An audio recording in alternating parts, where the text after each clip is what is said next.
Hello, আসসালামু আলাইকুম। আসসালামু আলাইকুম। কেমন আছেন আপনারা? ওয়ালাইকুম আসসালাম।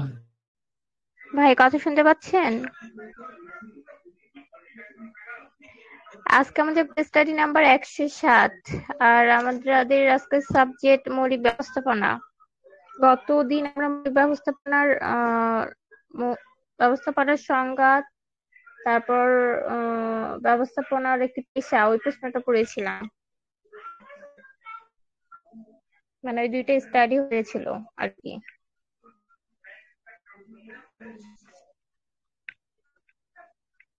ভাই আপনি কি ওয়েট করবেন আরো কয়েকজনের জন্য নাকি শুরু করে দিতে যাচ্ছেন?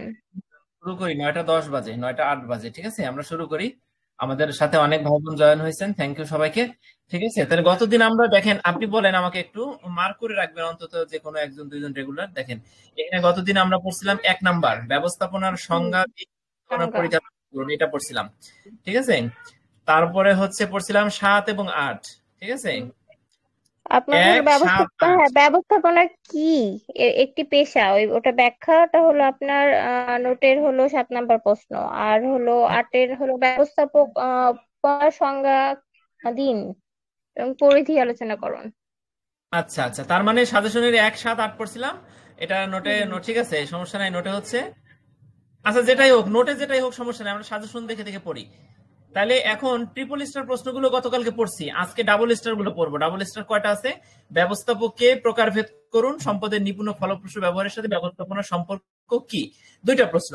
এখন একটা জিনিস দেখেন সবাই, আমরা গতকালকে বলছিলাম যে ব্যবস্থাপনা কি, ব্যবস্থাপনার বিভিন্ন পর্যায় বা স্তর। এই যে 8 নম্বরে যে প্রশ্নটা দেখতে পাচ্ছেন সাজেশনে, ব্যবস্থাপনার পর্যায় বা স্তর তিনটা। ঠিক ব্যবস্থাপকের প্রকারভেদ করতে গেলে ওই তিনটা আসবে।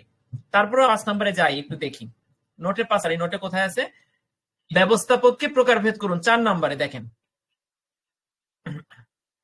গতকালকে কিন্তু বলছি যে দশম এবং নবম উভয় ব্যাচের জন্য ডাবল এবং ট্রিপল যেগুলো আছে এগুলো আপনাদের পড়াই লাগবে, এগুলো বাদ দিয়ে হলে যাইতে পারবেন না। ঠিক আছে, তা ব্যবস্থা প্রকারভেদ করুন, আমরা এই প্রশ্নটা পড়ি। এটা কিন্তু আপনারা চাইলে গতকালকে যে প্রশ্নটা পড়ছি ব্যবস্থাপনার প্রকারভেদ, সেটা দিয়ে কিন্তু এটার উত্তর লিখতে পারবেন সেম। শুধুমাত্র ব্যবস্থাপক কে, তার সংজ্ঞাটা আমাদের আগে অতিরিক্ত, এটা পড়ি দেখেন। ব্যবস্থাপক বা ম্যানেজার হলেন সেই ব্যক্তি যিনি একটি প্রতিষ্ঠানের লক্ষ্য অর্জনের জন্য, ওই যে সেই 4টা জিনিস দেখছেন, ব্যবস্থাপনা বা ব্যবস্থাপক যাই বলেন কেন 4টা জিনিস আসবে। কি কি? পরিকল্পনা, সংগঠন, নেতৃত্ব, নিয়ন্ত্রণ। এই 4টা শব্দ আপনার মুখস্থ থাকতে হবে। ম্যানেজার হলেন সেই ব্যক্তি যিনি একটি প্রতিষ্ঠানের লক্ষ্য অর্জনের জন্য 4টা জিনিস করেন। কি করেন? পরিকল্পনা, সংগঠন, নেতৃত্ব, নিয়ন্ত্রণ। এই 4টা প্রক্রিয়ার মাধ্যমে সম্পদ ও জনবলকে তিনি কি করেন? কার্যকরভাবে পরিচালনা করেন। উনি মানুষদের পরিচালনা করেন, আর কি করেন? সম্পদ, প্রতিষ্ঠানের প্রকার সম্পদ আছে, ঠিক আছে, সব সম্পদকে তিনি কার্যকরভাবে চালান। তিনি প্রতিষ্ঠানের বিভিন্ন স্তরের কর্মীদের সমন্বয় করেন এবং সঠিক নির্দেশনা প্রদান করেন।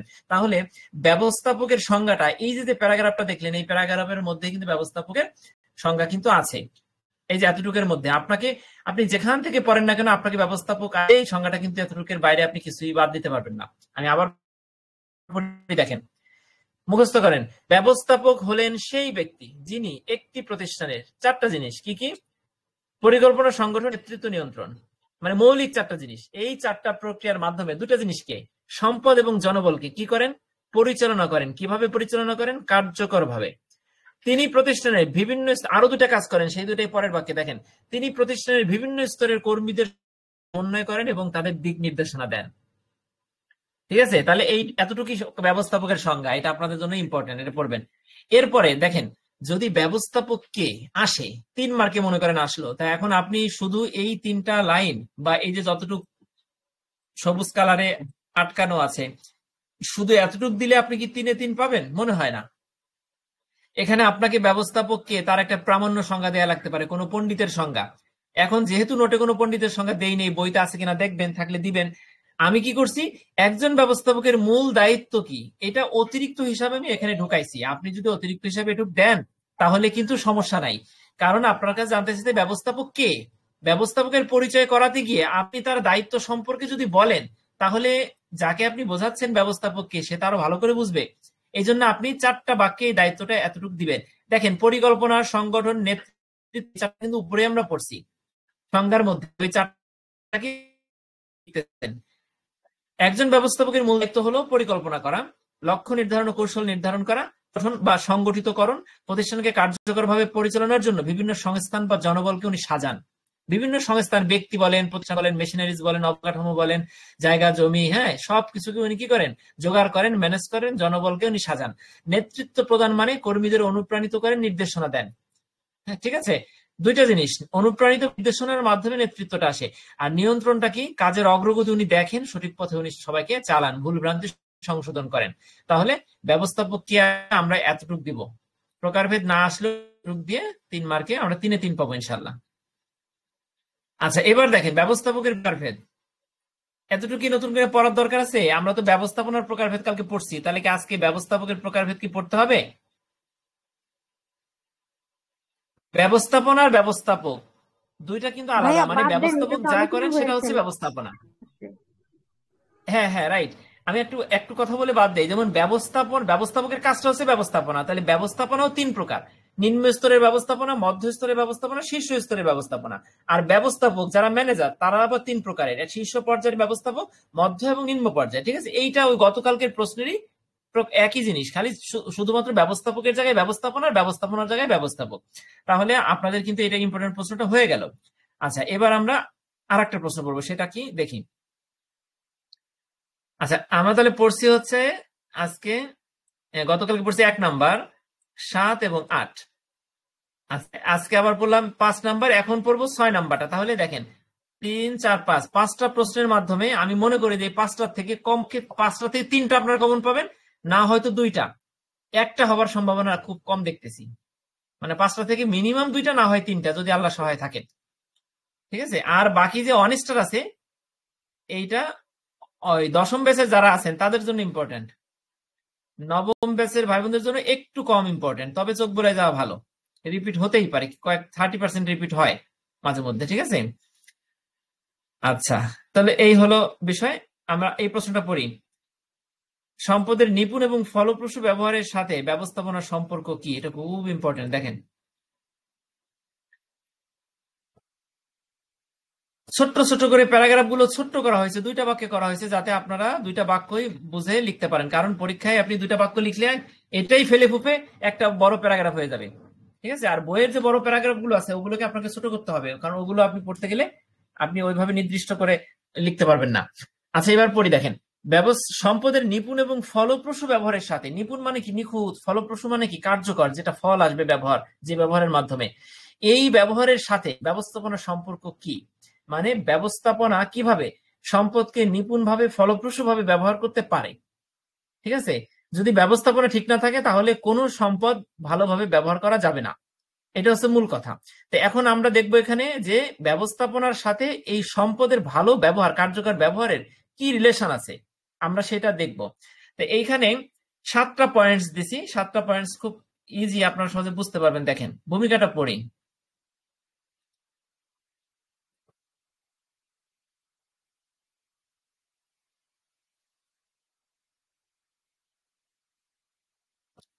ব্যবস্থাপনা হলো একটি সংগঠনের লক্ষ্য অর্জনের জন্য মানব, অর্থ, প্রযুক্তি এবং অন্যান্য সম্পদের কার্যকর ও দক্ষ ব্যবহার। একটি প্রতিষ্ঠানের সীমিত সম্পদ সর্বোচ্চভাবে কাজে লাগানোর জন্য সঠিক পরিকল্পনা। ওই দেখেন, সেই 4টা জিনিস আসতেছে: পরিকল্পনা, সংগঠন, নেতৃত্ব, নিয়ন্ত্রণ। আবার পড়ি। যেহেতু এখানে সম্পদের কথা বলছে, প্রশ্নটা সম্পদ নিয়ে আর ব্যবস্থাপনা নিয়ে, কাজে আমি ভূমিকায় কিন্তু প্রথম বাক্যে আমি সম্পদের কথা লিখছি, দ্বিতীয় বাক্যে কিন্তু কমন কথাটা লিখছি, যেটা কি? পরিকল্পনা, সংগঠন, নেতৃত্ব, নিয়ন্ত্রণ। হ্যাঁ, ব্যবস্থাপনা হলো একটি সংগঠনের লক্ষ্য অর্জনের জন্য মানব, অর্থ, প্রযুক্তি এবং অন্যান্য সম্পদ। মানবটাও সম্পদ, অর্থটাও সম্পদ, প্রযুক্তিটাও সম্পদ, অন্যান্য যা কিছু আছে তাও সম্পদ। এই সম্পদগুলোর কার্যকর এবং দক্ষ ব্যবহার হলো ব্যবস্থাপনা। ব্যবস্থাপনার কাজ একটি প্রতিষ্ঠানের সীমিত সম্পদ, মানে সম্পদ কিন্তু সবসময় সীমিত, এই সীমিত সম্পদকে সর্বোচ্চভাবে কাজে লাগানোর জন্য ওই সেই 4টা জিনিস: পরিকল্পনা, সংগঠন, নেতৃত্ব এবং নিয়ন্ত্রণ অপরিহার্য। ব্যবস্থাপনা এই সম্পদগুলোর অপচয় রোধ করে এবং কি করে? সর্বোত্তম ফলাফল নিশ্চিত করে। ঠিক আছে, ভূমিকাটা কিন্তু যদি এইভাবে মানে ভূমিকাগুলো এভাবে লিখে আপনি তৈরি করে পড়েন, ঠিক আছে, তাহলে পরীক্ষার সময় ওই জিনিসগুলোই লেখা যাবে। আর না হলে খুব নর্মাল ভূমিকা চলে আসবে, ব্যস্ততার কারণে ভূমিকাটা একদমই ভালো হবে না, উপসংহার একদমই ভালো হবে না। আর এই 2টা জিনিস কিন্তু ভালো করা জরুরি, কারণ ভূমিকার দিকে প্রথমে নজর যায় স্যারের। ঠিক আছে, কাজে ভূমিকাগুলো ভালো করে লিখবেন। এবার দেখেন সম্পদের নিপুণ ও ফলপ্রসূ ব্যবহারের সাথে ব্যবস্থাপনার সম্পর্ক কি। 7টা পয়েন্টস আছে, পয়েন্ট 7টা এখনই মুখস্থ করতে হবে আপনাকে। মুখস্থ মানে বুঝে বুঝে, হ্যাঁ, না বুঝে না। দেখেন 1 নম্বরে কি আছে, পরিকল্পনা, সংগঠন, নেতৃত্ব, নিয়ন্ত্রণ। এই 4টা কিন্তু কমন কথা। এই ফার্স্ট ইউনিটে আমরা এই 4টা শব্দ বারবার পড়বো, এমনকি অ্যাসাইনমেন্ট যারা করছেন তারা কিন্তু পরিকল্পনা, সংগঠন, নেতৃত্ব, নিয়ন্ত্রণ দিয়েই কিন্তু ব্যবস্থাপনার চক্রটা লিখছিলেন 1 নম্বর প্রশ্নে। মনে পড়ে কিনা দেখেন, পরিকল্পনা, সংগঠন, নেতৃত্ব, নিয়ন্ত্রণ, এই 4টা জিনিস, এটা হচ্ছে মৌলিক ব্যবস্থাপকের কাজ বা ব্যবস্থাপনার মৌলিক কাজ। এখন আমরা সম্পদের সাথে ব্যবস্থাপনার সম্পর্কটা পড়বো। সম্পর্ক পড়ার ক্ষেত্রে এই 4টা পয়েন্টস আনছি, কিন্তু ভিতরে কিন্তু কথাগুলো কিন্তু একটু আলাদা আছে। আলাদাটা কি, ব্যবস্থাপনার সাথে সম্পদের কি সম্পর্ক, আমরা এই পয়েন্টস গুলোর ভিতরে তাই লিখছি। এবার তাহলে আমরা দেখি পরিকল্পনায় কি লেখা আছে। ব্যবস্থাপনার সঠিক পরিকল্পনার মাধ্যমে সম্পদের যথাযথ ব্যবহার নিশ্চিত করে, যাতে অপচয় রোধ হয়, উৎপাদনশীলতা বাড়ে। দেখেন পরিকল্পনা, ব্যবস্থাপনা কি করে, সঠিক পরিকল্পনার মাধ্যমে সম্পদের যথাযথ বরাদ্দ নিশ্চিত করে, যাতে অপচয় রোধ হয় বা অপচয় না হয় এবং উৎপাদনশীলতা বাড়ে। তাহলে আপনি দেখলেন এখানে যে সম্পদের নিপুণ এবং ফলপ্রসূ ব্যবহারের সাথে ব্যবস্থাপনার কি সম্পর্ক, সেটাই কিন্তু আমরা এখানে প্রমাণ করতেছি, দেখাচ্ছি। এবার সংগঠন বা সংগঠিত করণে কি আছে দেখেন, বিভিন্ন সম্পদ এবং জনবলকে সংগঠিত করে। সম্পদ এবং জনবল অলস ফেলে রাখলেই কিন্তু হয় না, সেটাকে কিন্তু সংগঠিত করতে হয়। কর্মীরা যারা প্রতিষ্ঠানে আসে তাদেরকে কিন্তু বলতে হয় তোমরা কাজ শুরু করো, অথবা আগে থেকে বলা থাকে। আর সম্পদটাও কিন্তু নিজের থেকে আমরা যদি সেটাকে ম্যানেজ না করি, সেটাকে যদি সংগঠিত না করি, কাজে না দিই, তাহলে কিন্তু সম্পদও কিন্তু নিজের ইচ্ছায় আপন থেকে কাজ করে না। কাজে ওই সম্পদকেও কি করতে হবে, সংগঠিত করতে হয় কাজ পরিচালনা করার জন্য, যাতে তারা সমন্বিতভাবে কাজ করতে পারে। তার মানে সম্পদ এবং জনবলকে কাজে লাগানোর জন্য অর্গানাইজিংটা দরকার, সেই কাজটা কি করে, ব্যবস্থাপনা করে। তাহলে পরিকল্পনা এবং সংগঠন দুটো আমরা বুঝলাম। এবার নেতৃত্বটা দেখি। দক্ষ ব্যবস্থাপনা কর্মীদের উৎসাহিত করে, যা সম্পদের সর্বোত্তম ব্যবহার নিশ্চিত করে। কর্মীরা যদি উৎসাহিত না হয়, সেটা উৎসাহিত করা হোক অথবা তাদের নির্দেশনা দেওয়া হোক, যেটাই হোক না কেন, ঠিক আছে, তাদেরকে উৎসাহিত বা নির্দেশনার মাধ্যমে, যেভাবেই হোক অনুপ্রাণিত করার মাধ্যমে তাদেরকে কাজে নিয়োগ করা হয়, ফলে সম্পদের সর্বোত্তম ব্যবহার নিশ্চিত হয়। ঠিক আছে, নেতৃত্ব ভালো থাকলে সম্পদের সর্বোচ্চ ব্যবহার নিশ্চিত হয়, অপচয় কমে। এটা আমরা বুঝতে পারলাম। এবার যদি দেখি 4 নম্বরে নিয়ন্ত্রণ। ব্যবস্থাপক কি করেন বা ব্যবস্থাপনা কি করেন, নিয়মিত কাজের পর্যবেক্ষণ করেন, কোথাও কোনো ভুল হলে তাৎক্ষণিকভাবে কি করেন, সংশোধন করেন। ঠিক আছে, বা নমনীয় কাঠামো থাকলে সেটাকে আবার নতুন করে ডিজাইন করা যায়। তার মানে নিয়ন্ত্রণ খুবই দরকারি জিনিস। আমরা এবার এখানে 4টা পয়েন্ট আমরা কি দেখলাম, পরিকল্পনা, সংগঠন, নেতৃত্ব, নিয়ন্ত্রণ। এই 4টা পয়েন্টসে আমরা সম্পদের যে ফলপ্রসূ এবং নিপুণ ব্যবহার, তার সাথে ব্যবস্থাপকের কি ভূমিকা বা ব্যবস্থাপনার কি সম্পর্ক, সেটা কিন্তু আমরা বুঝলাম একটা দুইটা বাক্যে, ছোট ছোট বাক্যে। এরপরে পরের 3টা পয়েন্ট আমরা দেখি। দেখেন সিদ্ধান্ত গ্রহণ, দক্ষতা এবং উৎপাদনশীলতা বৃদ্ধি এবং টেকসই উন্নয়ন। 7টা, আপনি এখানে চাইলে আরেকটা দিতে পারেন, ঠিক আছে, বা 5 মার্কে আসলে আপনি এখান থেকে একটা কমাইতে পারেন। ঠিক আছে, তবে প্রথম 4টা দিবেন, পরের সিদ্ধান্ত গ্রহণটাও দিতে পারেন। মোটামুটি ছোট ছোট বাক্যে তো, ছোট ছোট প্যারাগ্রাফ, এখানে আপনি 7টা দিতে আপনার খুব বেশি সময় লাগবে না। ঠিক আছে, তাহলে প্রথম 4টা যদি সবাই বলতে পারেন পয়েন্ট, তাহলে পরের 3টা একটু দেখেন। পরের 3টা কি, 1 নম্বরে সিদ্ধান্ত গ্রহণ, 2 নম্বর দক্ষতা এবং উৎপাদনশীলতা বৃদ্ধি, মানে কি টেকসই উন্নয়ন। টেকসই উন্নয়নটা তাহলে আমরা এই 3টা আবার একটু বুঝি প্রত্যেকটা। দেখেন সিদ্ধান্ত গ্রহণ, ব্যবস্থাপনা সঠিক সময়ে সঠিক সিদ্ধান্ত বা কার্যকর সিদ্ধান্ত গ্রহণ করে, যা কি করে, সম্পদের সুষম বন্টন বা সুষম ব্যবহার নিশ্চিত করে। ঠিক আছে, ব্যবস্থাপনা সঠিক সময়ে সঠিক সিদ্ধান্ত গ্রহণ করে বলেই সম্পদের সুষম বন্টন নিশ্চিত হয়, সম্পদের সুষম ব্যবহারের মাধ্যমে উৎপাদনটা ঠিক থাকে বা উৎপাদনটা বাড়ে। ঠিক আছে, এরপরে দেখেন দক্ষতা এবং উৎপাদনশীলতা বৃদ্ধি। ব্যবস্থাপনা ঠিক বিধায় প্রতিনিয়ত প্রতিষ্ঠান তার দক্ষতা বাড়াচ্ছে, প্রতিনিয়ত প্রতিষ্ঠান তার উৎপাদনশীলতা বাড়ানোর দিকে যেতে পারতেছে। ঠিক আছে, শ্রম, পুঁজি এবং প্রযুক্তি, এই যে 3টা সম্পদ, এই 3টা সম্পদের কার্যকর ব্যবহার তখনই নিশ্চিত হয় যখনই ব্যবস্থাপনা খুব দক্ষ হয় বা ব্যবস্থাপকেরা খুব দক্ষতার স্বাক্ষর রাখতে পারেন। ঠিক আছে, তার মানে আমরা সিদ্ধান্ত গ্রহণের বেলায় দক্ষতা এবং উৎপাদনশীলতা বৃদ্ধির পয়েন্টেও আমরা কি দেখতে পেলাম, সম্পদের ফলপ্রসূ এবং নিপুণ ব্যবহারের সাথে ব্যবস্থাপনার সম্পর্কটাকে আমরা দেখতে পেলাম। লাস্টে কি আছে, টেকসই উন্নয়ন। এটা কি, টেকসই উন্নয়ন মানে হচ্ছে পরিবেশ বান্ধব, পরিবেশ রক্ষা করে, বা আজকে যে উন্নয়নটা করা হলো আজকে যে উৎপাদনটা একটা কারখানা করতেছে, এই কারখানাটা এই জায়গায় এই এলাকায় আগামী 100 বছর পর উৎপাদন করতে পারবে নাকি তাদের গুটিয়ে চলে যেতে হবে, সেইটার যদি নিশ্চিত করে তারা কাজ করে যে 100 বছর পরও এই কারখানা এই অঞ্চলে টিকে থাকবে বা এই মানুষদের সেবা দিয়ে যাবে, এটা যদি ওই কারখানাটা নিশ্চিত করতে পারে, তাহলেই বুঝতে হবে যে ওই কারখানার দ্বারা টেকসই উন্নয়ন হচ্ছে। টেকসই উন্নয়ন হচ্ছে যে আজকে যে উন্নয়নটা করতেছেন সেটা আগামীতেও সেটার ফল পাবে কিনা, নাকি আগামী জেনারেশন সেটার ক্ষতির মুখে পড়বে এই উন্নয়নের কারণে। ঠিক আছে, যদি ক্ষতির মুখে পড়ে তাহলে সেটা টেকসই উন্নয়ন না। তাহলে এখানে কি বলছে, সম্পদের সঠিক ব্যবহার নিশ্চিত করার মাধ্যমে পরিবেশ বান্ধব এবং দীর্ঘমেয়াদী উন্নয়নের পথ সুগম হয়। ঠিক আছে, এবার বলেন যে এই প্রশ্নটা পরীক্ষা আসলে লিখতে পারবেন কিনা। আমি তো মনে করি খুব ইজি। উপসংহারটা কি, ব্যবস্থাপনার মূল কাজই হলো উপলব্ধ সম্পদের, মানে যে সম্পদটা আপনি পেলেন সেই সম্পদের সর্বোচ্চ ব্যবহার নিশ্চিত করা। এটা নিশ্চিত করে যে কোনো প্রতিষ্ঠান বা সংস্থা তার লক্ষ্য অর্জনের জন্য নিপুণভাবে সম্পদের ব্যবহার করতে পারে এবং সর্বোচ্চ লাভ ও দক্ষতা অর্জন করতে সক্ষম হয় যদি ব্যবস্থাপনাটা ঠিক থাকে। ঠিক আছে, তাহলে এই প্রশ্নটা পারা যাবে ইনশাল্লাহ, নাকি?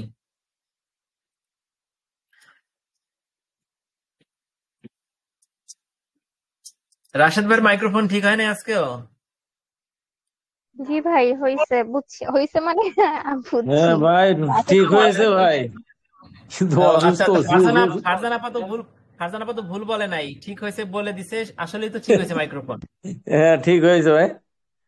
ওটা হলো মনের অজান্তে বলে ফেলছি। যাক, রাশিদ ভাইয়ের মনের কথাটা আমার আমার মনে মানে মুখে চলে এসেছে। Thank you thank you. আচ্ছা রাশেদ ভাই, তাহলে পরীক্ষা দিতে পারবেন এখন, ফার্স্ট সেমিস্টারের পরীক্ষা? ইনশাল্লাহ ইনশাল্লাহ ইনশাল্লাহ আপনার তো দেয়া বই যাবে, শেষ অসুবিধা হয়ে নাই। গেছে। আচ্ছা, ঠিক আছে, তাহলে সেকেন্ড সেমিস্টারের ক্লাসেও থাকেন, হ্যাঁ? হ্যাঁ ইনশাল্লাহ থাকবো ভাই। আচ্ছা ঠিক আছে, তাহলে কয়টা প্রশ্ন বললাম আজকে বলেন ফারজানা আপা, বলেন।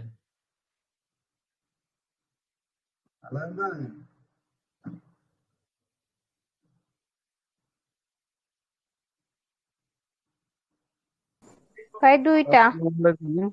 আপনার ব্যবস্থাপনার ওই যে বিভিন্ন স্তর জি না? পর্যায়ে, ওটা আচ্ছা, হলো। এখন তো আর একটা দেখেন, সাজেশন। তাহলে তো হয়েছে, তাহলে তো হয়েছে যে, তাহলে মাহমুদ আপা, আমরা কি ডাবল আর ট্রিপল গুলোই পড়ে যাই, অনেস্টার গুলো থাক ভাইয়া, আপাতত? ভাইয়া একটা কথা বলবো। হ্যাঁ হ্যাঁ বলেন। আমাদের যেহেতু নতুন বই, আপনি তো নতুন অনেক কিছু চোখ বুলাতে বলেছেন। ওই নতুন গুলো থেকে যদি দুই এই যে একটা নতুন আপনার বই, কাছে এই যে নতুন বই, যে আপনার যে দুই একটা আপনাদের ইম্পর্টেন্ট নতুন বই। মনে হয় যে আমাদের আসতে পারে, একটু মনে হয় আলোচনা করে গেলে ভালো হয়, যেহেতু আমরা ইউনিট যেমন 6 পর্যন্ত নতুন বইতে কন্টিনিউ দেখেন, আমি করবো। বুঝছি। হ্যাঁ হ্যাঁ, আচ্ছা বুঝতে পারছি, শোনেন, আপনারা তো নতুন বই পাইছেন, ঢাকার সবাই তো নতুন বই পাইছে, নিউজ প্রিন্ট, তাই না? জি। আচ্ছা, আমি একটা একটা একটা একটা জিনিস আজকে পরীক্ষা করে ফেলাই। এখানে ঢাকার বাইরে যারা আছেন তাদের বইটা একটু লাইভে আমরা এখন একটু পরীক্ষা করি, নতুন পুরাতন, মানে তখন বুঝতে পারবো। আমি স্যারদের কাছে শুনবো আমি, অথবা আপনারা কেউ শুনবেন ফোন দিয়ে। ঠিক আছে, কিন্তু তার আগে একটু পরীক্ষা করি।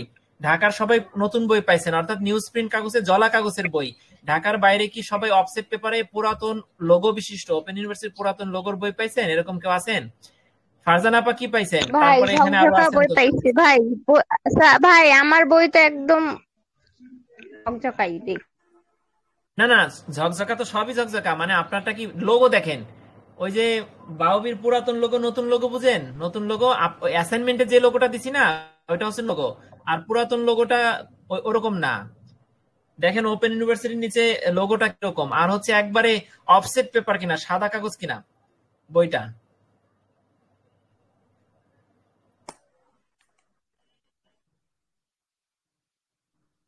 অনেকেই তো আছেন এখানে, রাশেদ ভাই বলতে পারেন, জবেদ আপা বলতে পারেন, জুলাস ভাই, মোহন আপা বলতে পারেন, আর আল মামুন, রাকিবুল ভাই, নজরুল ভাই বোধহয় তো নতুন, রফি ভাই আছেন, উনি ভাই বলতে হ্যাঁ পারেন। ভাই, যেহেতু অফসেট পেপারই ভাই, মানে আচ্ছা হলো না, তাহলে না, না, শোনেন, না, না, এই যে একটু লাল, একটু লাল লাল কাগজ, যেটা তাহলে পুরাতন বই মনে হয় এটা। লাল লাল কাগজ।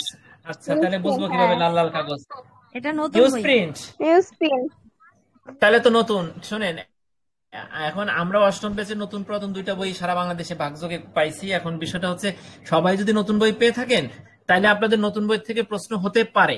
কারণ এবার দেখেন, আমাদের নতুন বই দেওয়ার পরও আমাদের কিন্তু একটা প্রশ্ন, ওই যে প্রশ্নটা কি সেটা পদ মূল্যায়ন বোধ হয়, এই সেটটা কিন্তু পুরাতন বই থেকে আসছে এবং রিপিট হয়েছে, আপনারা জানেন পুরাতন বইয়ের সিলেবাস অনুযায়ী প্রশ্ন 2টা সাবজেক্টে। এই রিপিট হবার পেছনে এই একটা কারণ, সেটা হচ্ছে পুরাতন নতুন 2টা বই দিয়েছে, বুঝছেন, কেউ যাতে প্রশ্ন তুলতে না পারে। তো এখন নতুন বই যদি সবাই নবম ব্যাচের পেয়ে থাকেন তাহলে নতুন বইয়ের প্রশ্ন পড়তে হবে, আর হচ্ছে পেয়ে না থাকলেও পড়তে হবে যদি এসে যায়, ভাই এমনকি নবম পুরাতন বইয়ের প্রশ্নটাও নবম পড়তে হবে। ব্যাচে, ভাই নবম ব্যাচে সবই হচ্ছে নতুন বই দিছে। নবম ব্যাচে সবাইকে সবাইকে নতুন বই দিছে। হ্যাঁ, অনেকে পুরো পেয়েছে, মানে হোয়াইট প্রিন্ট, আর অনেকে নিউজ প্রিন্ট। তার মানে বুঝে অনেকে পুরাতন বই পাইছে। হ্যাঁ, রাইট। আলামিন ভাই, কিছু কিছু নবম জায়গায় ব্যাচে পাইতে আবার পারে। তৃতীয় সেমিস্টার কিভাবে ভর্তি হয় নবম ব্যাচে? নবম ব্যাচের দ্বিতীয় সেমিস্টারে মানে ভর্তি নাকি? তৃতীয় সেমিস্টারে অনেকে ভর্তি হচ্ছে নবম ব্যাচের বা দশম ব্যাচের। না, ওনারা হয়েছেন, ওনারা হন নাই ভর্তি, ওনারা হচ্ছে সরাসরি যে বিবিএ করা, ওনারা থার্ড স্টারেই পড়াশোনা করবেন, এই জন্য ওনাদেরকে তৃতীয় সেমিস্টার বলা হচ্ছে নবম ও, ব্যাচের যারা সাথে। বিবিএ করে আমার এই যে আসছে দশম তারা ব্যাচের ডাইরেক্ট অনেকে থার্ড আছে তৃতীয় সেমিস্টার। সেমিস্টারে সরাসরি ভর্তি হয়েছে। হ্যাঁ হ্যাঁ হ্যাঁ, এই জন্য তারা বলতেছে এটা আপনারা ভর্তি হন নাই এখনো, তারা হয়েছেন। বুঝতে পারছি। ভর্তি তো অক্টোবর পর্যন্ত হওয়া যাবে না? জি রাকিব ভাই, কোন ব্যাচ? দশম ব্যাচ। দশম ব্যাচের ভর্তির লাস্ট ডেট কবে? তাই হ্যাঁ, লাস্ট ডেট কবে? দশম ব্যাচের লাস্ট ডেট বোধ হয় ভাই 10 তারিখ, 10 সামনের তারিখ, মাসে। কত তারিখ? 10 তারিখ। সামনের অক্টোবরে। মাসে 10 তারিখ?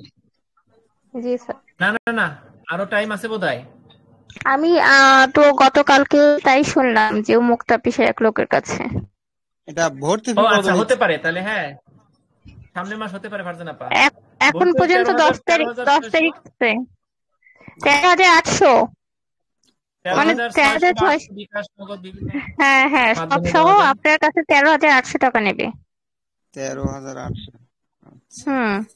আপনি যদি আবার তো রকেট দিয়ে করেন আবার তো তাহলে 13,600, বা নেক্সট ডাচ বাংলা দিয়ে করলে 13,600।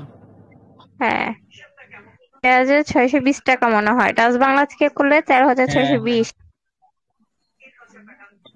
আচ্ছা, ঠিক আছে, তাহলে আপনাদের কোনো সমস্যা, কোনো প্রশ্ন থাকলে ওখানে করলে, ওখানে সবাই আছে, ডিসকাস হয়ে যাবে, সবাই তথ্য দিতে পারবে। তাহলে আমরা একটু পড়ি, ঠিক আছে?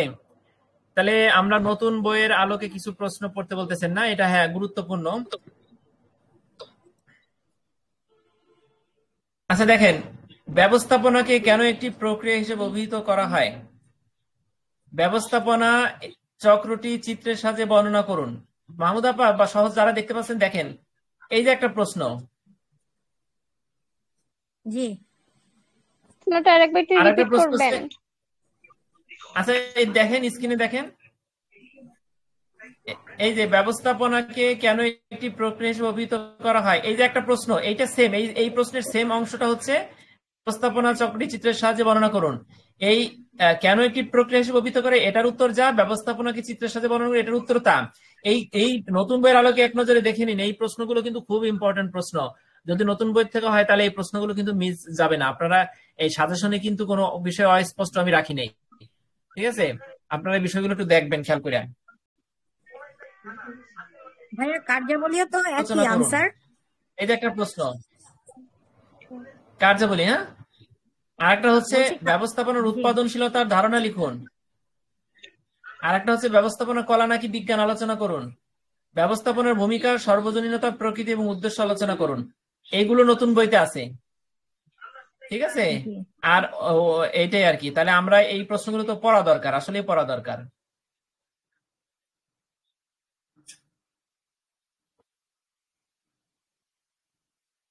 ঠিক আছে, তাহলে এখান থেকে পড়া শুরু করি। কোনটা পড়বো বলেন, প্রথম থেকে? ভাইয়া, কার্যাবলী আর হচ্ছে আগে যে পড়া হলো যে পরিকল্পনা, সংগঠন, এগুলো তো মোটামুটি ধারণা হয়েছে। উৎপাদনশীলতা পড়তে পারেন, বিজ্ঞান না কলা এটা, আর সার্বজনীনতা, এই তিনটা মনে হয় আমার কাছে ইম্পর্টেন্ট। কলা নাকি বিজ্ঞান, এটা জি ভাইয়া, এটা নোটের 11 নম্বর প্রশ্ন। ব্যবস্থা, হ্যাঁ এটা।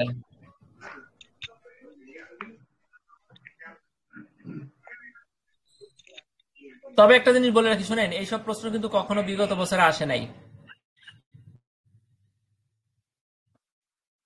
ঠিক আছে, কিছু কিছু আসতে পারে, বেশিরভাগ আসে নাই। ভাইয়া আছে আমাদের কি ডিগ্রিতে মাহমুদ আপা? আসছিল ভাইয়া আমাদের ডিগ্রিতে আসছিল ব্যবস্থাপনা কার্যাবলী, ব্যবস্থাপনা চক্র, বিজ্ঞান না কলা, এই টাইপের কোশ্চেন। হ্যাঁ হ্যাঁ, এগুলো আসছিল। তাহলে এমবিএ থেকে আসছে, এমবিএ বাংলা প্রোগ্রাম এগুলো কি আসছে এই কটা?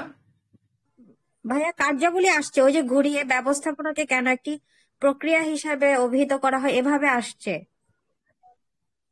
কার্যাবলীটা। আর বিজ্ঞান না কলা এটাও ইম্পর্টেন্ট, এটা কোন একটা সালে আসছে। এটাও আসছে? জি আচ্ছা ঠিক আছে, তাহলে দেখেন আমরা এগুলো তাহলে পড়ি নতুন বইয়ের আলোকে। ঠিক আছে, এখানে যে কোনো একটা প্রশ্ন পড়ি, সব তো পড়তে পারবো না আজকে, আমরা নোটের থেকে পড়ি কোনটা আছে। দেখেন, ভাইয়া ব্যবস্থাপনা কলা নাকি বিজ্ঞান, বিজ্ঞান, হ্যাঁ ভাইয়া এটা এটা পড়ি। পড়েন। জি উৎপাদনশীলতার ধারণা, এটাও পড়ি, দেখেন যে সময় আছে।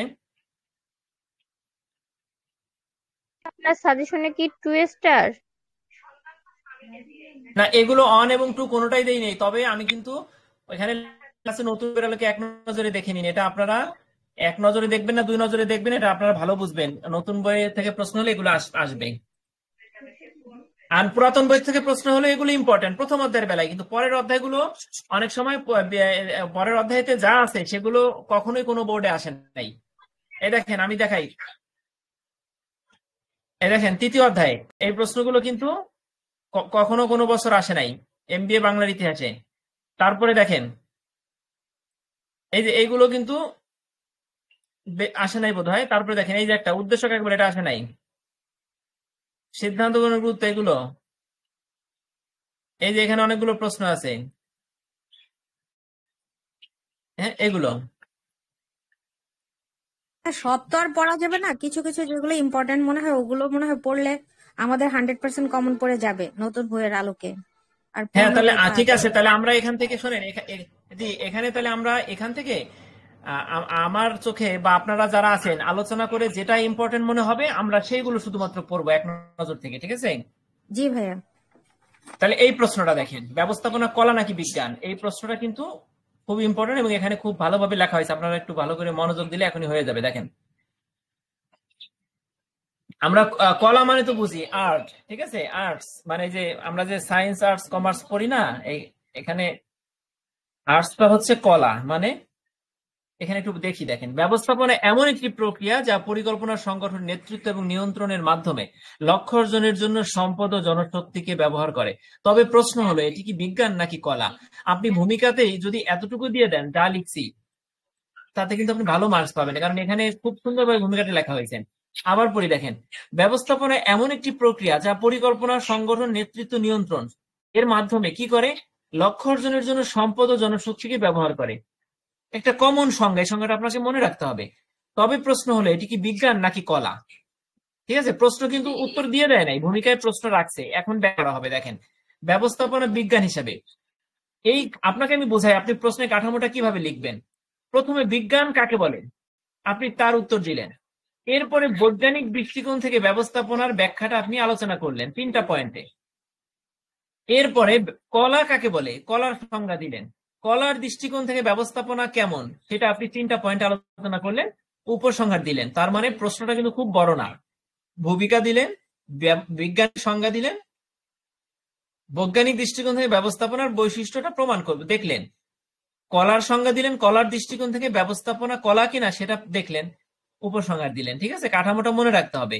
এরপর আমরা পড়ি, দেখেন, ব্যবস্থাপনা বিজ্ঞান হিসাবে এখানেই কিন্তু বিজ্ঞান কিনা তা প্রমাণ করে না, এখানে বিজ্ঞানের সংজ্ঞাটা দিচ্ছে। আপনি এই শিরোনামটা কেটে লিখতে পারেন যে বিজ্ঞান কি, হ্যাঁ, বা বিজ্ঞান, শুধু বিজ্ঞান দিতে পারেন ভূমিক শিরোনামটায়।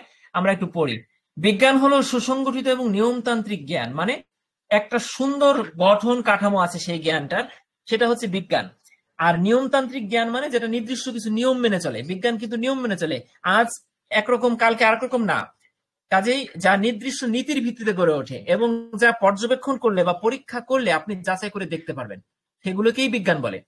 আমরা আবার পড়ি, বিজ্ঞান হলো সুসংগঠিত এবং নিয়মতান্ত্রিক জ্ঞান যা নির্দিষ্ট নীতির উপর গড়ে ওঠে এবং কি করা যায়, পর্যবেক্ষণ করা যায় ও পরীক্ষার মাধ্যমে যাচাই করা যায়। এই বিজ্ঞানের কমন সংজ্ঞাটা ক্লাস 6-এও কিন্তু আমরা পড়ছি এইভাবে। এই সংজ্ঞাটা আপনি পড়বেন, পড়ার পরে পরের বাক্যটা কি লিখবেন, ব্যবস্থাপনায়ও কিছু বৈজ্ঞানিক নীতি ও পদ্ধতি রয়েছে যা কার্যকারিতা এবং উৎপাদনশীলতা বাড়াতে সাহায্য করে। ঠিক আছে, এতটুকু যা তাই লিখবেন। কি লিখবেন একটু আবার পড়াই, আমরা এই করেন, চোখ বন্ধ করে শুনেন আমার কথাটা। প্রথমে বিজ্ঞানের সংজ্ঞা দিবেন। কি সংজ্ঞা? বিজ্ঞান হলো সুসংগঠিত এবং নিয়মতান্ত্রিক জ্ঞান যা নির্দিষ্ট নীতি মেনে চলে এবং পর্যবেক্ষণ ও পরীক্ষার মাধ্যমে যাকে দেখা যায় বা প্রমাণ করা যায়, যাচাই করা যায়। অনুরূপভাবে ব্যবস্থাপনায়ও কিছু নির্দিষ্ট নিয়ম বা পদ্ধতি রয়েছে যা কি করে প্রতিষ্ঠানের কার্যকারিতা এবং উৎপাদনশীলতা বাড়ায়। ঠিক আছে, এখন আপনি প্রমাণ করবেন যে আসলেই ব্যবস্থাপনা বিজ্ঞান কিনা। ঠিক আছে, প্রমাণটা 3টা পয়েন্টে করবেন। এই 3টা কিন্তু আপনাকে মুখস্থ করতে হবে। 3টা কি কি দেখেন। একটা হচ্ছে সুনির্দিষ্ট নীতি এবং নিয়ম। নীতি এবং নিয়ম কি? চুম্বক যেমন তার ধর্ম মেনে চলে, ঠিক না? চুম্বকের ধর্ম চেঞ্জ হয়েছে? হয় নাই। সুনির্দিষ্ট নীতি ও নিয়ম কি কি নীতি নিয়মগুলো আমরা দেখি। দেখেন, ফ্রেডরিক টেইলরের বৈজ্ঞানিক ব্যবস্থাপনা তত্ত্ব, কিন্তু এই নাম মুখস্থ করবে। এই নামগুলো যদি আপনি পরীক্ষায় দেন তাহলে আপনার মার্কস মানে বেড়ে যাবে। আর যারা এগুলো দেবেন না, এই নামগুলো ভালো করে মনোযোগ দিবেন না, বানাই লিখতে যে একবারে নিম্নমানের বানাই লেখা লিখবেন, তখন তাদের মার্কস কিন্তু ওরকম ভাবে কমে আসবে। পাস করবেন কিন্তু কম আসবে। ফ্রেডরিক টেইলরের কার বৈজ্ঞানিক ব্যবস্থাপনা তত্ত্ব, হেনরি ফেওলের প্রশাসনিক তত্ত্ব, ম্যাক্স ওয়েবারের ডেমোক্রেটিক তত্ত্ব বা মডেল ব্যবস্থাপনাকে বিজ্ঞান হিসেবে প্রতিষ্ঠিত করে। সুনির্দিষ্ট চুম্বকের যেমন ধর্ম আছে, ব্যবস্থাপনারও কিছু ধর্ম আছে। সেই ধর্মগুলো কি? সেই ধর্মগুলো কিভাবে আসছে? কাদের গবেষণার মাধ্যমে? ফ্রেডরিক টেইলরের বৈজ্ঞানিক ব্যবস্থাপনা তত্ত্ব এর মাধ্যমে, হেনরি ফেওলের প্রশাসনিক নীতির মাধ্যমে, ম্যাক্স ওয়েবারের ডেমোক্রেটিক মডেলের মাধ্যমে আমরা প্রমাণ করতে পারি যে ব্যবস্থাপনা একটা বিজ্ঞান, কারণ তারা কিছু সুনির্দিষ্ট নীতি নিয়ম বলছেন, সেই অনুযায়ী ব্যবস্থাপনাটা চলে। ঠিক আছে, 2 নম্বর আছে পরীক্ষা ও পর্যবেক্ষণ। কারণ আমরা বলছি আগে যে বিজ্ঞানে পরীক্ষা পর্যবেক্ষণ করে দেখা যায় কি হলো। এখন ব্যবস্থাপনায় দেখা যায় কিনা সেটা আমরা দেখি। ব্যবস্থাপনার বিভিন্ন সিদ্ধান্ত, কর্মপদ্ধতি এবং নীতি গবেষণা বিশ্লেষণের মাধ্যমে প্রমাণিত হয়।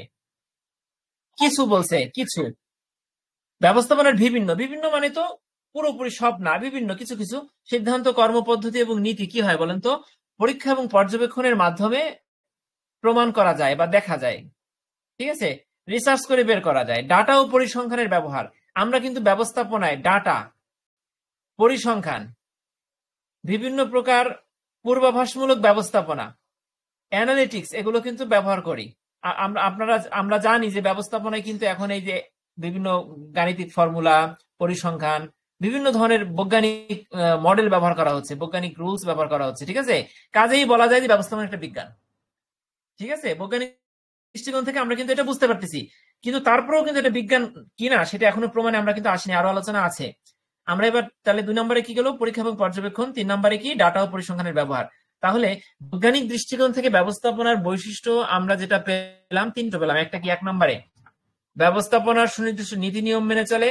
নীতি নিয়মগুলো কি কি আমি মুখস্থ বলতে, দেখেন, ম্যাক্স ওয়েবারের বৈজ্ঞানিক ডেমোক্রেটিক মডেল, হেনরি ফেওলের প্রশাসনিক নীতি, আর টেইলরের বৈজ্ঞানিক ব্যবস্থাপনা নীতি। আচ্ছা, পরীক্ষা পর্যবেক্ষণের মাধ্যমে ব্যবস্থাপনার বিভিন্ন বিষয়ে প্রমাণ করা যায়। আর ডাটা ও পরিসংখ্যানের ব্যবহার হচ্ছে অ্যানালিটিক্স, পূর্বাভাসমূলক বিভিন্ন ব্যবস্থাপনা, বিভিন্ন মডেল ব্যবস্থাপনায় ব্যবহার করা হয়। ঠিক আছে, তার মানে আপনি এই প্রশ্নটা আসলে এই যে প্রথমে 3টা পার্ট দিলেন, এরপরে আমরা কলায় চলে যাচ্ছি। দেখেন, ব্যবস্থাপনা কলা কিনা সেটা একটু দেখেন, মনোযোগ দিয়েন। কলার ক্ষেত্রে সৃজনশীলতা, অভিজ্ঞতা এবং ব্যক্তিগত দক্ষতা গুরুত্বপূর্ণ ভূমিকা পালন করে। একটা চিত্র আঁকছেন আপনি, বা একটা নিজের সৃজনশীলতা কাজে লাগায় আপনি একটা কবিতা লিখছেন, একটা বই লিখছেন, তার মানে কি এই ক্ষেত্রে সৃজনশীলতা লাগে, অভিজ্ঞতা লাগে, ব্যক্তিগত দক্ষতা লাগে। তো একজন ব্যবস্থাপকেরও সৃজনশীলতা থাকা দরকার, কারণ উনি ওই বৈজ্ঞানিক রুলস অনুযায়ী সবকিছু কিন্তু করতে পারেন না, আর সম্ভব না। নিত্য নতুন প্রতিবন্ধকতা, নিত্য নতুন পরিবেশ পরিস্থিতিতে ওনাকে কিন্তু অনেক সৃজনশীলতার প্রয়োগ ঘটাতে হয়, অনেক কিছু মানে উদ্ভূত পরিস্থিতি অনেক ভাবে সামাল দিতে হয়। সেই ক্ষেত্রে কিন্তু বৈজ্ঞানিক রুলস ফলো করা যায় না।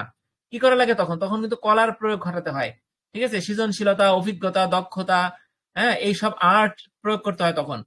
একজন দক্ষ ব্যবস্থাপক কেবল তত্ত্বগত জ্ঞান নয়, তত্ত্বগত জ্ঞান মানে কি? বিজ্ঞান। তত্ত্বগত জ্ঞান নয়, বরং বাস্তব অভিজ্ঞতার ভিত্তিতে সমস্যা সমাধান করে।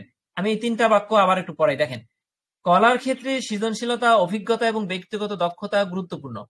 কলার ক্ষেত্রে কি কি গুরুত্বপূর্ণ? সৃজনশীলতা, অভিজ্ঞতা, ব্যক্তিগত দক্ষতা গুরুত্বপূর্ণ। আর একজন ব্যবস্থাপক শুধু বৈজ্ঞানিক নীতি নিয়ম অনুযায়ী চলেন না, বরং তিনি বাস্তব অভিজ্ঞতার মাধ্যমে বিভিন্ন সমস্যার সমাধান করেন। ঠিক আছে, এরপরে আপনি কলার দৃষ্টিকোণ থেকে ব্যবস্থাপনার বৈশিষ্ট্য লিখবেন।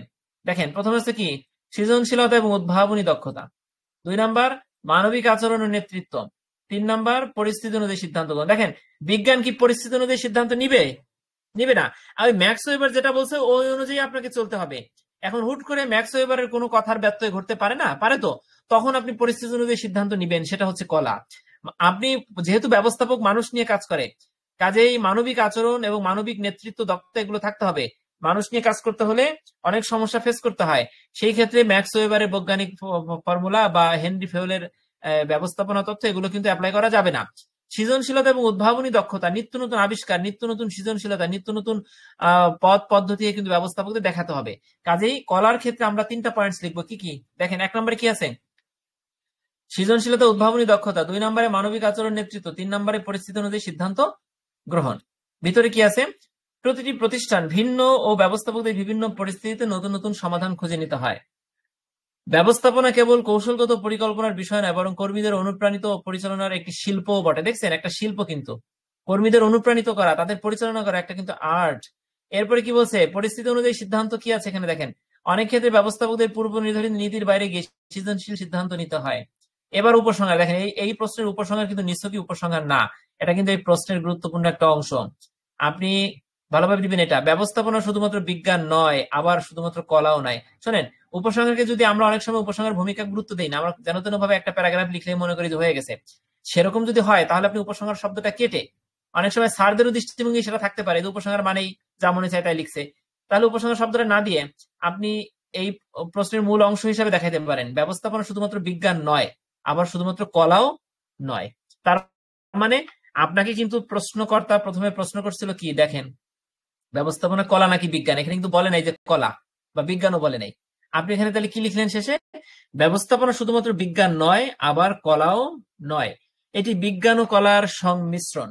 ব্যবস্থাপনায় বিজ্ঞানসম্মত নিয়ম কানুন গবেষণা যেমন ব্যবহৃত হয়, তেমনি ব্যক্তিগত দক্ষতা এবং সৃজনশীলতারও গুরুত্বপূর্ণ ভূমিকা রয়েছে।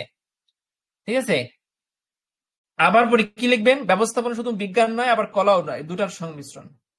ব্যবস্থাপনায় যেমন বৈজ্ঞানিক নীতি নিয়মে ব্যবহার করা হয়, তেমনি ব্যক্তিগত দক্ষতা, সৃজনশীলতা, মানবিকতারও ব্যবহার রয়েছে। তাই সফল ব্যবস্থাপক হতে হলে উভয় দিকের সংমিশ্রণ ঘটাতে হবে। সুতরাং আমরা বলতে পারি যে ব্যবস্থাপনা একটি, কি বলছে দেখেন শেষে, শেষে কিন্তু একটা কথা লেখা হয়েছে, ব্যবস্থাপনা একটি বিজ্ঞানসম্মত কলা। মানে কলা ঠিক আছে, কিন্তু সেটা আবার কি সম্মত? বিজ্ঞানসম্মত। ঠিক আছে, এই হলো মোটামুটি। আমরা যদি প্রশ্নটা বুঝতে পারি, যদি হুবহু এভাবে লিখতে নাও পারি, অন্তত বোধহয় যারা এখানে আছেন তারা বোধহয় প্রশ্নটা লিখতে পারবেন। ঠিক আছে, আর যদি একবার দুবার করে পড়েন মনে পড়বে। ঠিক আছে, 10ম ব্যাচের যারা আছেন তাদের জন্য কিন্তু আমাদের আজকের ক্লাস বা গত সোমবার থেকে ক্লাস হচ্ছে তাদের জন্য, কারণ নবম এবং 10ম ব্যাচ উভয় ব্যাচের ফার্স্ট সেমিস্টার কিন্তু চলতেছে এখন। ঠিক আছে, 10ম ব্যাচের পরীক্ষা পেন্ডিং, কাজে আপনাদের পড়াশোনা আপনাদের ক্লাস একসাথে হচ্ছে। নতুন ভাই বোন যারা আছেন তাদেরকে জয়েন করাবেন, কারণ অনেকে আছেন কিন্তু দিন শেষে, অফিস শেষে রাত্রে তাদের পড়ার সময় হয় না। অনেকে এরকম আছেন যে পরীক্ষার 7 দিন আগে বই ধরছেন, কি পড়বেন কোনো কিছু আগাগোড়া কিছু খুঁজে পাচ্ছেন না। এরকম আমরা গত গত কিছু 2 মাস আগে আমরা 8ম ব্যাচের অনেক ভাই বোনের সাথে আমরা গ্রুপ স্টাডি করছি। দিনে মানে শুক্রবারের আগের দিন বৃহস্পতিবার আমরা 8 ঘন্টা পর্যন্ত গ্রুপ স্টাডি করছি, এবং ওখানে যা পড়ছি ওইগুলোই আমরা পরীক্ষায় দিয়ে আসছি। ঠিক আছে, কাজেই আমরা সবাই একত্রিত আছি, একত্রিত থাকবো, পরীক্ষার আগের দিন পর্যন্ত আমরা পড়বো। ঠিক আছে, কি পড়বেন না পড়বেন সবকিছু ইনশাল্লাহ আমরা আলোচনার মাধ্যমে আমরা একে অপরকে সহযোগিতা করব। তো নতুন ভাই বোন যারা আছেন তাদেরকে এখানে আনবেন, ইনক্লুড করবেন যাতে তাদের উপকার হয়। ঠিক আছে, আর সবাই একটু কথা বলবেন, মাঝে মধ্যে একটু মতামত রাখবেন আমাকে ইনবক্সে অথবা গ্রুপে, এই টেলিগ্রাম গ্রুপে মতামত রাখবেন। অনেক মানুষ আছে, 300 মানুষ আছে, সবাই শুনবে। ঠিক আছে, তো এই প্রশ্নটা পড়লাম, এখন আরো সময় আছে, আমি কি আর পড়বো নাকি শেষ করে দিব বলেন?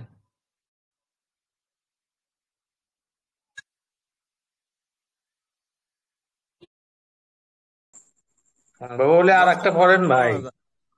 আচ্ছা বাবা, ওর শব্দ করো না মা, পড়াচ্ছিলেন। 10টা বাজার এখনো বাকি আছে ভাই। দশটা আচ্ছা পর্যন্ত হ্যাঁ পড়া ঠিক যায়। আছে, হ্যাঁ, বাকি আছে, সমস্যা নাই। তা 10টা থেকে কিন্তু সেকেন্ড সেমিস্টারের উচ্চতর হিসাব বিজ্ঞান ক্লাস হচ্ছে, মানে আমাদের গ্রুপ স্টাডি অষ্টম ব্যাচে যারা আছি। আর নবম ব্যাচের ভাইয়া ভাই বোনরা আপনি আপনারাও হলো কিন্তু 9:55 পর্যন্ত আপনি চালাই যেতে পারেন, 9:55 পর্যন্ত চালাই যেতে পারেন। 5 মিনিট একটা ব্রেকিং টাইম, তারপর আবার 5 মিনিট পর আপনি আবার শুরু করবেন হ্যাঁ হ্যাঁ, আচ্ছা অষ্টম ঠিক ব্যাচ আছে, নিয়ে। সেটাই। হ্যাঁ সেটাই, 5 মিনিট, ঠিক ঠিক বলছেন, 5 মিনিট আগে 5 মিনিট দরকার। ঠিক আছে, আপনার নবম ব্যাচে যারা বাকিটা আছেন তারা আপনার যদি ইচ্ছা। প্রথম থেকে, হ্যাঁ প্রথম থেকে চান যে অষ্টম ব্যাচের সাথে গ্রুপ স্টাডি করবেন বা অনলাইন ক্লাসে থাকবেন, তাহলে কি হবে, আপনাদের আপনাদের কোর্সগুলো ভালোভাবে হবে। কেননা আপনারা যেহেতু স্যারদের ক্লাসও করতেছেন শুক্রবারে, আবার আমাদের সাথেও থাকতেছেন। আর যারা ক্লাস করতে পারবেন না তাদের উপকার হবে। আর আমরা একটা প্রশ্ন বারবার ভেঙে চুরে পড়ি, ঠিক আছে, জাস্ট লেকচার দেই না, নিজেরা মুখস্থ করার জন্য পড়ি, কাজে খুবই উপকার হবে, ফলপ্রসূ হবে, আপনারা থাকবেন। তার আরেকটা প্রশ্ন পড়ি, ছোট্ট একটা প্রশ্ন, ব্যবস্থাপনার উৎপাদনশীলতার ধারণা। তো এই প্রশ্নটা পড়ার আগে আমি একটু কথা বলে রাখি। সেটা হচ্ছে যে এখানে ছোট্ট একটা চিত্র দিবেন, আমি বারবার মনে করি কিন্তু আমি ভুলে যাই। গত এই যে তৃতীয় সংস্করণ নোটের এটাও কিন্তু আমি চিত্রটা দেইনি ভুলে। আপনারা একটু মার্ক করে রাখেন যাদের কাছে নোট আছে। এই চিত্রটা নতুন বইতে আছে, পুরাতন বইতে নাই। ঠিক আছে, যাদের কাছে নতুন বই আছে তারা এই উৎপাদনশীলতার ধারণাটা যদি পরীক্ষা আসে তাহলে একটা চিত্র দিবেন, তাহলে বেশি মার্কস পাবেন। আর এখানে কোনো পয়েন্ট নাই, বইতে বোধহয় 2টা প্যারাগ্রাফ, আমি 2টাকে 4টা প্যারাগ্রাফে ভাগ করছি এবং বইয়ের থেকে একটু মানে সাজাই গোছাই এখানে আনছি। আমি আশা করি এটা আপনারা বুঝতে পারবেন। আমি পড়ি, দেখেন। ব্যবস্থাপনার উৎপাদনশীলতার ধারণাটা লিখুন। এখানে উৎপাদনশীলতা, প্রোডাক্টিভিটি মানে,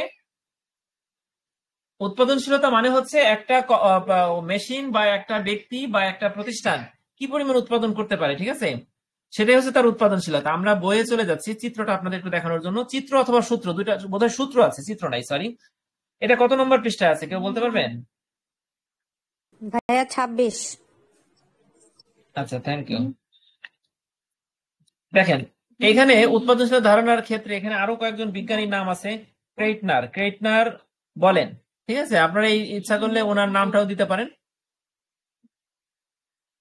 আচ্ছা, এখানে সূত্র আছে, আমরা সূত্র 26 পৃষ্ঠায় আমরা পড়ি, দেখেন। উৎপাদনশীলতা হলো কোনো প্রতিষ্ঠানের সম্পদ ব্যবহার করে সর্বোচ্চ আউটপুট অর্জনের দক্ষতা, মানে আপনার যে সম্পদ আছে সেটা ব্যবহার করে আপনি সর্বোচ্চ উৎপাদন করতে পারলেন কিনা, সেই দক্ষতাটাকেই প্রোডাক্টিভিটি বা উৎপাদনশীলতা বলে। ঠিক আছে, প্রথম প্যারাগ্রাফে আপনি সংজ্ঞা দিবেন, এটি একটি গুরুত্বপূর্ণ ব্যবস্থাপনা ধারণা যা প্রতিষ্ঠানের দক্ষতা, কার্যকারিতা এবং লাভজনকতা নির্ধারণে সহায়তা করে। মানে কি, উৎপাদনশীলতা দেখেই বোঝা যাবে যে আপনার দক্ষতা কেমন, আপনার কার্যকারিতা কেমন, আপনার লাভজনকতা কেমন, এটা নির্ধারণ করা যাবে। উৎপাদনশীলতা সাধারণত, দেখেন এই যে কিন্তু আমরা সূত্রে আসছি, উৎপাদনশীলতা সাধারণত ইনপুট এবং আউটপুটের অনুপাত দ্বারা পরিমাপ করা হয়। ইনপুট এবং আউটপুট মানে সম্পদ দিলেন প্রতিষ্ঠানে, সম্পদটা প্রোডাকশনের মাধ্যমে এটা বের হয়ে আসলো, প্রোডাক্ট হলো। এই প্রোডাক্টটা যখন বের হয়ে আসলো তখন সেটা হচ্ছে আউটপুট। ইনপুট এবং আউটপুটের যে অনুপাতটা, যেটা দিলেন যেটা আসলো, সেটার অনুপাতটাই হচ্ছে আপনার কি উৎপাদনশীলতা। অর্থাৎ কম সময়ে কম সম্পদ ব্যবহার করে। উৎপাদনশীলতা আর একটা সংজ্ঞা দেখেন, আপনি কম সময়ে কম সম্পদ দিয়ে বেশি পণ্য এবং বেশি সেবা যদি উৎপাদন করতে পারেন, তাহলেই সেই কথাটাই হচ্ছে উৎপাদনশীলতার মূল লক্ষ্য। প্রথম প্যারাগ্রাফে আপনাকে এই দেখেন, এই প্রশ্নটা ছোট্ট, আপনি বারবার বুঝে বুঝে পড়ে আপনি একবারে মানে মাথার মধ্যে ঢুকায় ফেলান। এখানে কি বলছে, সংজ্ঞা দিছে, আর ইনপুট আউটপুটের কথা বলছে, ইনপুট আউটপুটের অনুপাতের কথা বলছে, আর হচ্ছে কম সময় কম সম্পদ দিয়ে বেশি পণ্য উৎপাদন করার কথা বলছে। এই যে প্রথম প্যারাগ্রাফটা, ঠিক আছে। আচ্ছা, এবার দ্বিতীয় প্যারাগ্রাফে কি আছে দেখেন, উৎপাদনশীলতা বৃদ্ধি করতে ব্যবস্থাপনা বিভিন্ন কৌশল গ্রহণ করে। উৎপাদনশীলতা বাড়াতে ব্যবস্থাপনা কি করে, বিভিন্ন কৌশল গ্রহণ করে। সেই কৌশলগুলো কি? একটা হচ্ছে প্রযুক্তির উন্নয়ন ঘটায়, প্রশিক্ষণ দেয়, কার্যপ্রণালী উন্নয়ন করে, মানব সম্পদের দক্ষ ব্যবহারের নিশ্চিত করে। 4টা জিনিস। আবার পড়ি, উৎপাদনশীলতা বাড়াতে ব্যবস্থাপনা, কার্যপ্রণালী উন্নয়ন, মানব সম্পদের দক্ষ ব্যবহার। ঠিক আছে, আমার কথা শোনা যাচ্ছে? উৎপাদনশীলতা বৃদ্ধি করতে ব্যবস্থাপনা কৌশল গ্রহণ করে, 4টা কৌশল। এক নম্বরে কি, প্রযুক্তির উন্নয়ন, প্রশিক্ষণ প্রদান, কার্যপ্রণালী উন্নয়ন, মানব সম্পদের দক্ষ ব্যবহার। ঠিক আছে, পরের লাইনে কি বলছে দেখেন, এটি শুধু উৎপাদন খাতেই নয়, মানে আমরা যে উৎপাদনশীলতা মানেই যে মেশিন থেকে বের হবে, উৎপাদন খাতেই যে উৎপাদনশীলতা তা কিন্তু না।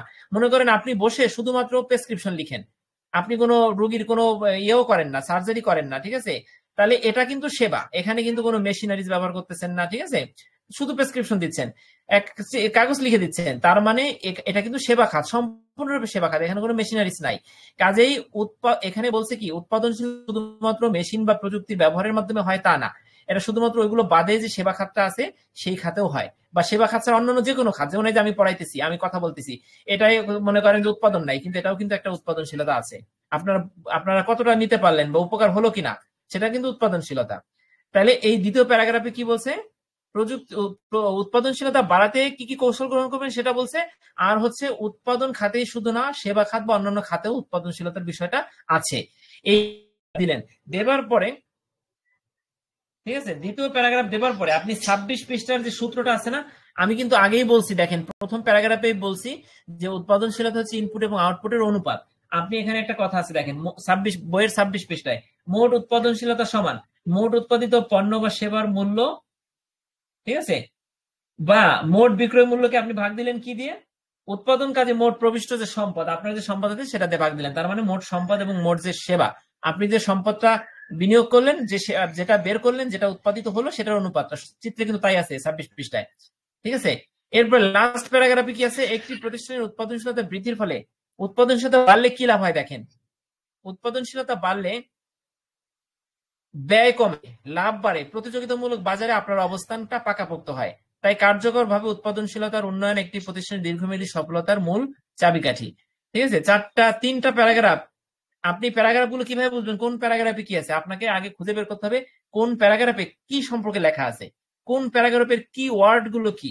যেমন দেখেন, প্রথম প্যারাগ্রাফের কিওয়ার্ড ইনপুট আউটপুটের অনুপাত, দ্বিতীয় প্যারাগ্রাফের কিওয়ার্ড হচ্ছে এই যে কৌশল, আর হচ্ছে সেবা খাতে না, আর তৃতীয় প্যারাগ্রাফের কিওয়ার্ড হচ্ছে এই যে ব্যয় লাভ বাড়ে যদি উৎপাদনশীলতা বাড়ে, ঠিক আছে, দীর্ঘমেয়াদী সফলতার মূল চাবিকাঠি, এইভাবে। আর মাঝে আপনি সূত্রটা দিয়ে দিবেন, তাহলে এই প্রশ্নটা কিন্তু খুব ইম্পর্টেন্ট, ঠিক আছে, এটাই। তো আজকে তাহলে এই পর্যন্ত থাক। আমরা এখান থেকে কয়টা পড়লাম, ব্যবস্থাপনা কলা নাকি বিজ্ঞান, উৎপাদনশীলতার ধারণা, আমরা এই দুটা পড়লাম এখান থেকে। এগুলো কিন্তু নতুন বইয়ের প্রশ্ন, ঠিক আছে, পুরাতন বইতে এগুলো নাই।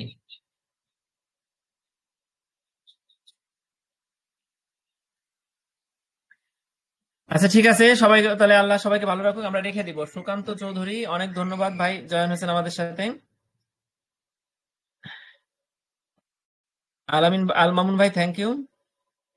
খালেদ ভাই তো রেগুলারই আছেন আমাদের সাথে। ঠিক আছে, তাহলে আমরা রেখে দিচ্ছি। আপনারা আবার শনি সোম বুধ 9টা আপনারা খেয়াল রেখে সবাই চলে আসবেন, ঠিক আছে, এবং নতুন নতুন ভাই বোনদেরকে জানাবেন যাতে তারাও থাকতে পারেন এখানে। আপনারা আমি প্রত্যেকে ভাই 9:30টায় আপনাদের নিজ দেওয়া নিজ যায় না? গ্রুপে নিজ 9:30টায়? নিজ ক্লাসে। 9:30 ভাই, হ্যাঁ, আমাদের ওই নামাজ যে আবার তো 9:30টায়, নামাজ অষ্টম পড়ে ব্যাচের মানে আসতে আসতে তো 9:30 বেজে যায়।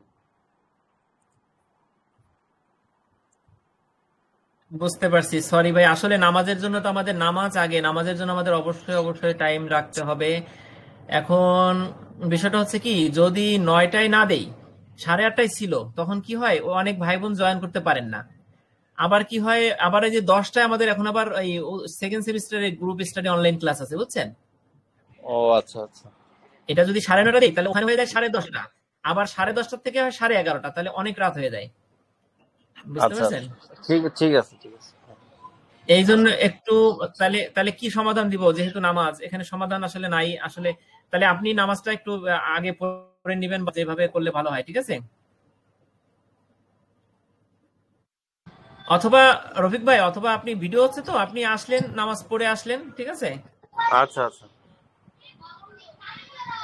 আচ্ছা জি ঠিক আছে ঠিক ভাই। আছে, তাহলে নবম ব্যাচের যারা আছেন তারা আমাদের নেক্সট ক্লাসে থাকবেন, উচ্চতর হিসাব বিজ্ঞান। ঠিক আছে, আসসালামু আলাইকুম। ওয়ালাইকুম আসসালাম।